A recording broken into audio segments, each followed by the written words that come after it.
Know who you are. Work hard. Shift and uplift. Work hard. It's what I was born to do.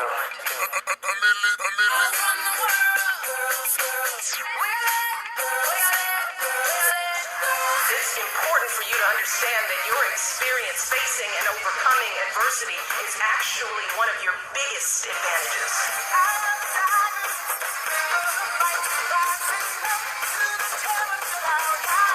Everybody wants to fulfill the highest, truest expression. Hey, welcome abroad, passengers, to another ride on the Shift and Uplift podcast. I'm your host, V. Jacques, and this space is where we help you laugh at your fears, spring your souls, and believe that you can. No matter what happens, you gotta just keep believing in being the best version of yourselves. Today's topic is a juicy one, y'all. Love, loyalty, and those moments when life feels like a whole soap opera, where we're going to dive in deep into the bonds that we share, the challenges that test us, and how to rise above the drama with grace and confidence. If you've ever dealt with messy situations, felt tested by relationships, or wondered how to hold on to your peace, this one is for you. So grab your tea, your cup of joe, and if you're feeling bold, settle in. This is going to be a ride full of insights, stories, and the kind of heart-to-heart that leaves you inspired. Let's get into it. Let's start off by breaking down the kinds of relationships that we experience. Not every connection is meant to last forever, but every connection teaches us, or can teach us, something that's super valuable. The time-limited bond. There are those people who come into your life for a season. Maybe it's a coworker who becomes a close friend during a super tough project, or even a partner who teaches you how to love and be better by walking away. Their role is temporary, but their place can be so impactful and be profound. And listen, it's okay to let those bonds go when their purpose have been served. Sometimes we cling to relationships out of fear and out of loss and out of heartbreak. But the truth is, not everyone is meant to stay in your life forever. It's okay. Another type of bond is the lesson bond. The second bond, now this one is tricky because it often comes wrapped in pain. There are those relationships that challenges you, that stretches you, and sometimes leave you feeling like you've been hit by a truck. Maybe it's a toxic friendship or a betrayal or even a breakup that forces you to grow. I know it's hard, but these bonds are a blessing in disguise. They teach you boundaries, self-worth, and resilience. You may not see it in the moment, but trust me, you'll look back and one day you'll thank all of those people who gave you those lessons that brought that pain and craziness into your life. The third one, the unbreakable bond. My favorite. The unbreakable bond.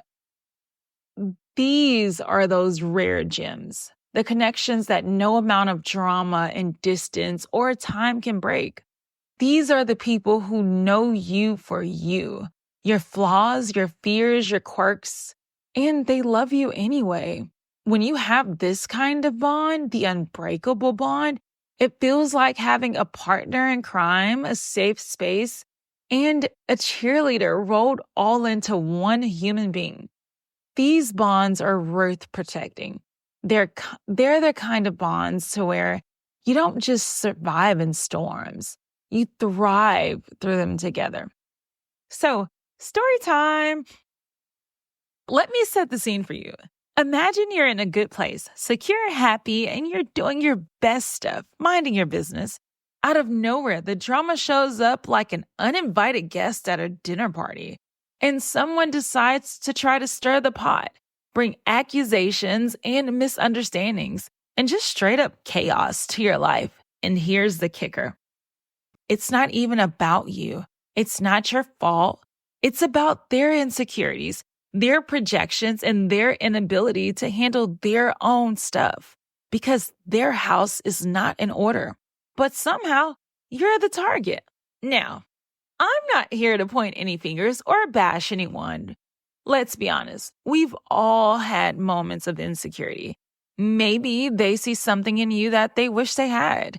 Maybe it's your confidence, your peace, your thoughtfulness, or maybe it's the bond that you built with someone.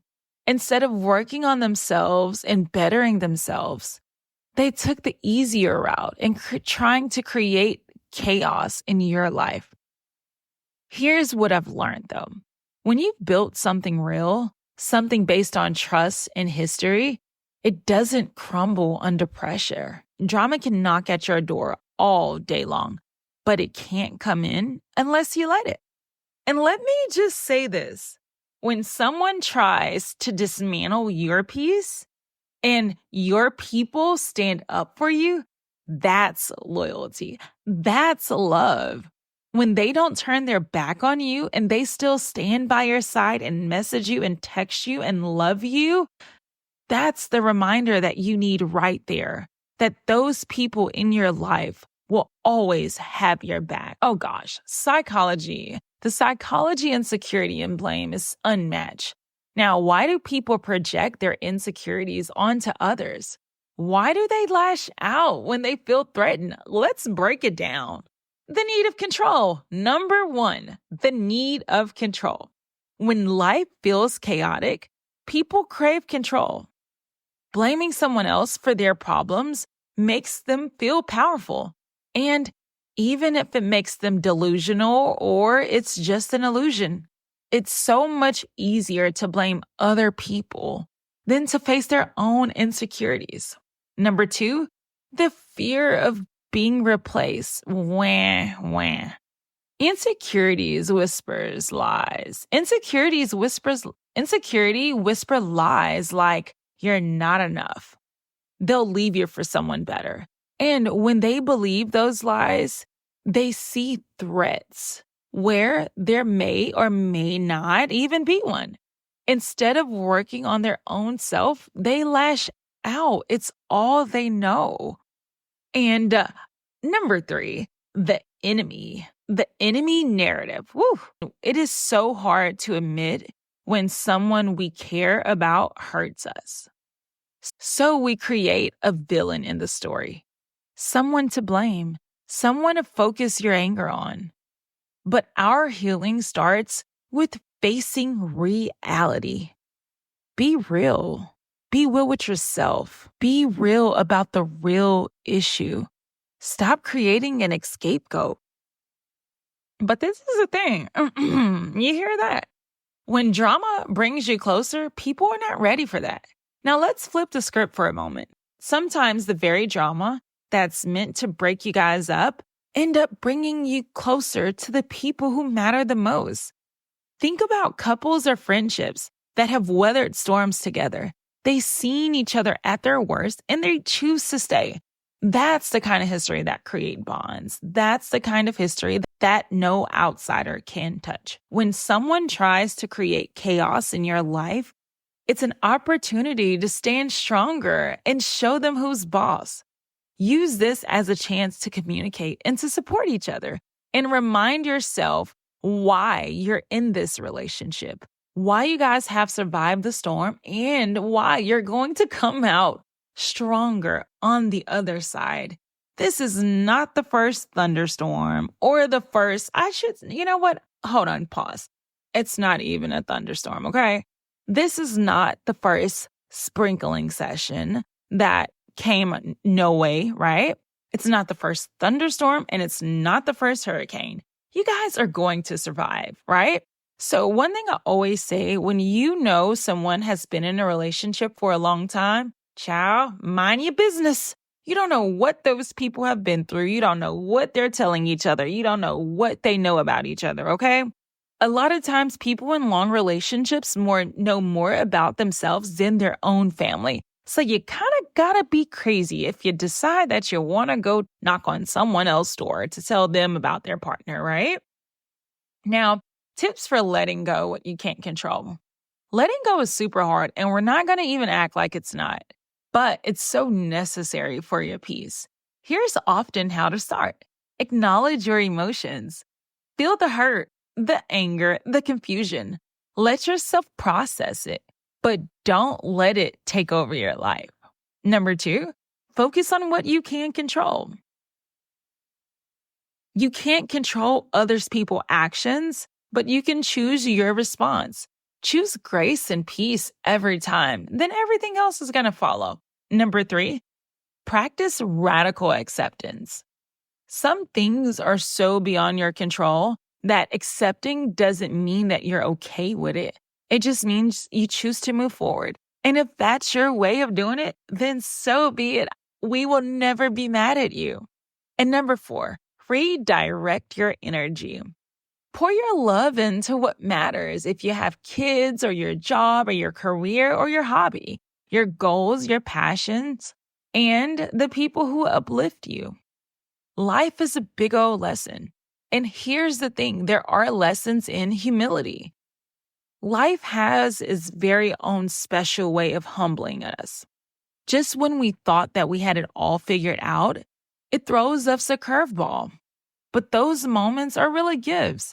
They teach us to value what we have and stay grounded and to keep growing. And here's the secret. No amount of outside noise can dim your light when you're rooted in love and kindness and authenticity. The truth always shines through. Love is messy. Love is imperfect. And sometimes just downright painful. But it's also one of the most beautiful experiences that we'll ever have. It teaches us to forgive, to be patient, and to fight for what truly matters. If you're a survivor like me, then it's no one or nothing that can break you away from your partners or your life or your friends or your relationships that you have built. You're not going to stop until you want to stop, until you're ready to give up, okay? On this journey, remember that life is one of the most beautiful experiences we'll ever have. So passengers, as you navigate your own storms, remember this. Love hard, forgive often, and stay true to yourself. People who truly matter will see your worth and stay by your side. And guess what? Because I'm so much of a great person, I don't doubt the people in my circle, okay? And I want you to do the same thing. Thank you so much for tuning into the Shift and Uplift podcast. If this episode spoke to you, share it with a friend who needs to hear it and subscribe and even leave a review. Until next time, keep shining, keep thriving, and keep believing that you can.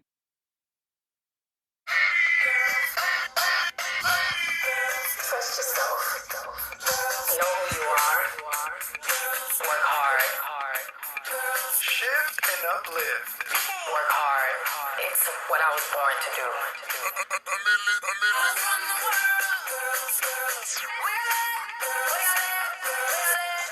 It's important for you to understand that your experience facing and overcoming adversity is actually one of your biggest advantages.